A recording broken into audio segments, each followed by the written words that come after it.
Welcome to the Deep Dive. Great to be here. Today we're going to dive into something really interesting. The top 10 most famous Playboy playmates. Our goal here, our mission for this deep dive is basically to pull out the key info, the most surprising facts from this big list we found. Sort of a shortcut for everyone listening. Exactly.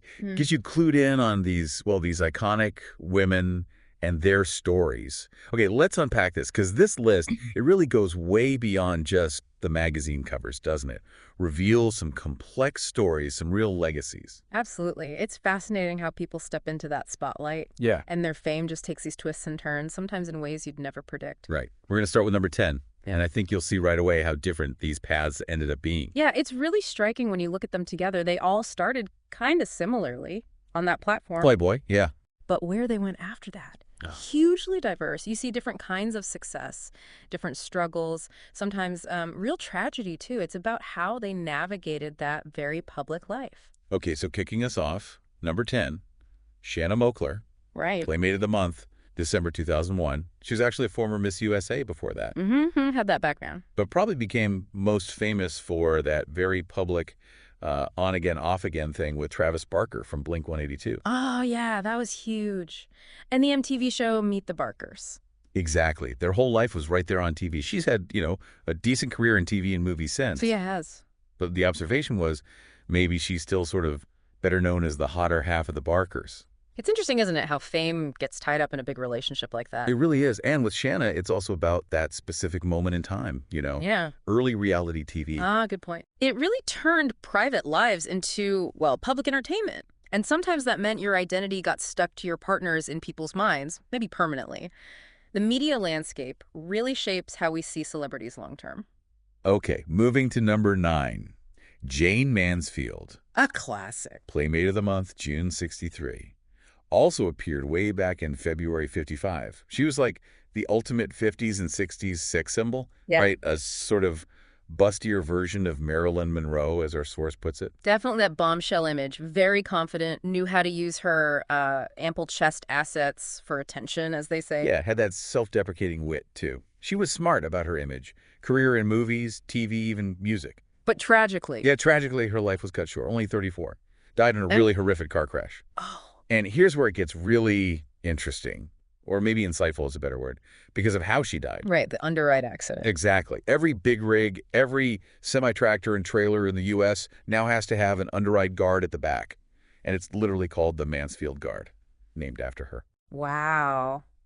That's quite a legacy when you think about legacy. Highly unexpected, right? Yeah, a truly unique one. A terrible personal event leads directly to this safety measure that saves lives. It just makes you think about how people are remembered, sometimes in ways completely unrelated to why they were famous in the first place. Incredible. Okay, number 8 is Dorothy Stratton. Another very sad story. Playmate of the Month, August 79, and then Playmate of the Year for 1980. The thing is, her death arguably brought her more fame than the Playmate spread itself. Yeah, her story was made into movies pretty quickly in the early 80s. Because she was murdered by her estranged husband, Paul Schneider. And she was only 20 years old. Just 20, one of the youngest Playmates to have died. So tragic. It really highlights the vulnerability, doesn't it? When you're that public and then private life turns violent. These stories hit hard because, while there's the danger, the loss of potential, it reminds you of the dark side, the pressures fame can bring. Yeah. Okay, let's shift gears a bit. Number 7, Kelly Monaco. Kelly. Playmate of the Month, April 1997. And she's noted here as, quote, one of the only Playmates to have a legitimate entertainment career after a Playmate appearance. That's fair. She really did build something lasting. Definitely. 2 Daytime Emmy nominations for playing Samantha McCall on General Hospital. Been on there for ages. Right, a long run. And she was on Dancing with the Stars, too, wasn't she? Yep, won the first season, actually. That boosted her popularity even more. And interestingly, she's one of only 2 non-blondes on this specific top 10 list. Oh, good catch. So what does this all mean?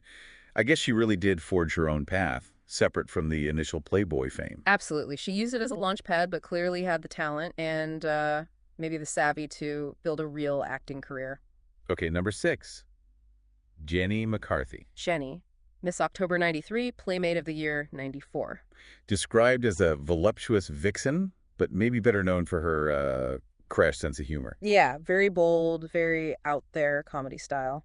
She was in tons of TV shows, movies, often doing that kind of grotesque or toilet humor, as the source says. Not afraid to push boundaries. Not at all. And she also had that high-profile relationship with Jim Carrey for a while. Right, I remember that. She definitely used the Playmate platform to launch a very different kind of entertainment career. Moving on to number 5, Shannon Tweed. Okay, Shannon. Playmate of the Month, November 81, and Playmate of the Year, 82.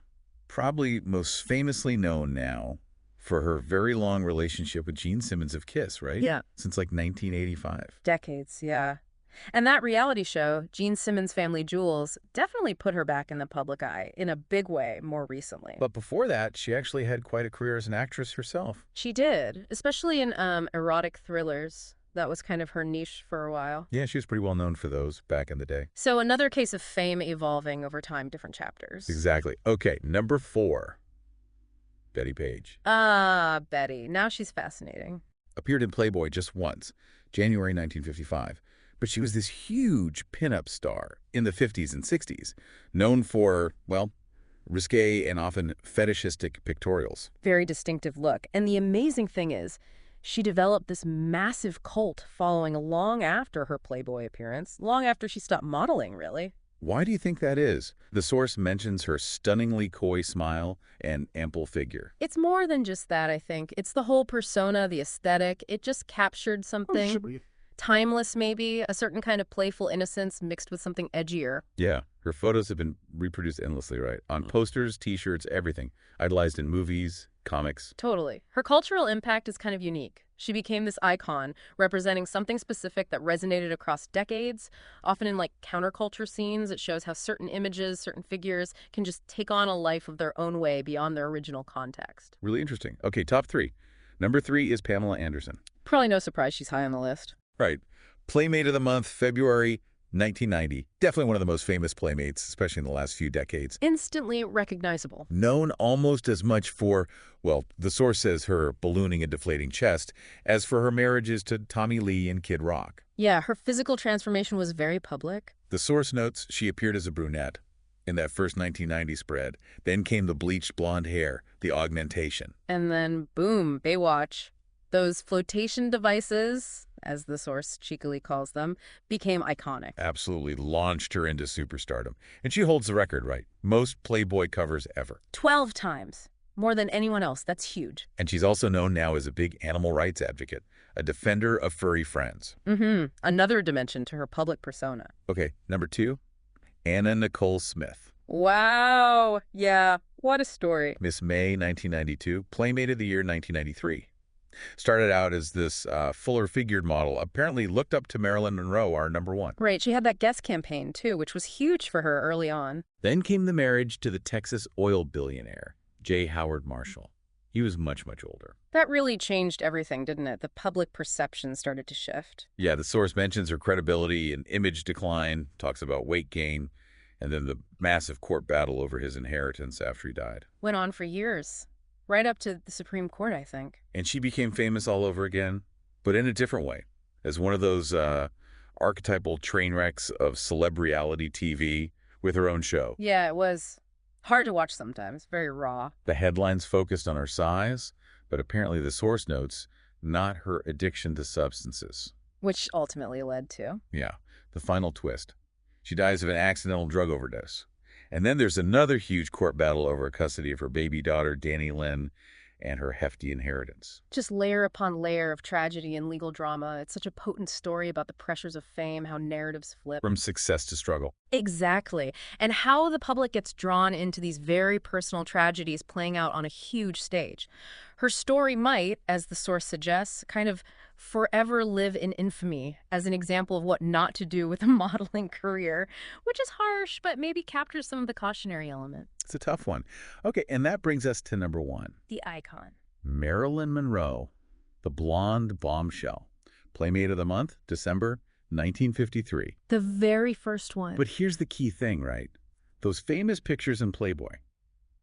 They're actually taking years before Playboy magazine even existed. That's right. Hugh Hefner bought them later. She wasn't just the first Playmate, they called her the sweetheart of the month. And that centerfold wasn't just a launch for Playboy magazine. It helped launch her too, propelled her career right up to the A-list. Movies like Some Like It Hot, How to Marry a Millionaire. Yeah. Iconic stuff. She basically became the sex symbol, didn't she? The benchmark.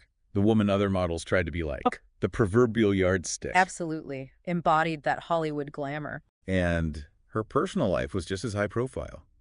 Marriages to Joe DiMaggio, Arthur Miller, relationships with people like JFK. Always in the headlines. And then, just like that, it ended. Age 36, found dead. And even now, what, half a century later? Still debated, suicide, murder, conspiracy theories abound. Okay, let's unpack this. Seriously. The woman who really set the standard, whose life and death still fascinate people so much. Her story just has everything, doesn't it? The beauty, the incredible fame, the vulnerability, the tragedy. She's more than just a movie star or a playmate. She's this cultural phenomenon. She shaped how we even think about celebrity, image, and maybe the dark side of it all. Her impact is just immense still. What a journey looking back at all 10 of these women. It's incredible. From reality TV fame boosts to tragic endings. To legacies like the Mansfield Guard or Betty Page's cult status. Yeah, the paths are just so incredibly varied, so much more complex than just Playboy Playmate. Definitely. What stands out to you listening to this? What parts of these stories, these very public but also deeply personal lives, stick with you? Yeah, it makes you think, doesn't it? About that intersection of public image and private reality. It really does. And maybe thinking about them all together, does it tell us something bigger? About how celebrity culture keeps changing, why we're all still so fascinated by fame, and that tricky line between the image we see and the real person behind it. That's a great question to chew on. Definitely something to think about after this deep dive. Well, thank you for joining us. Thanks for having me. Always interesting stuff.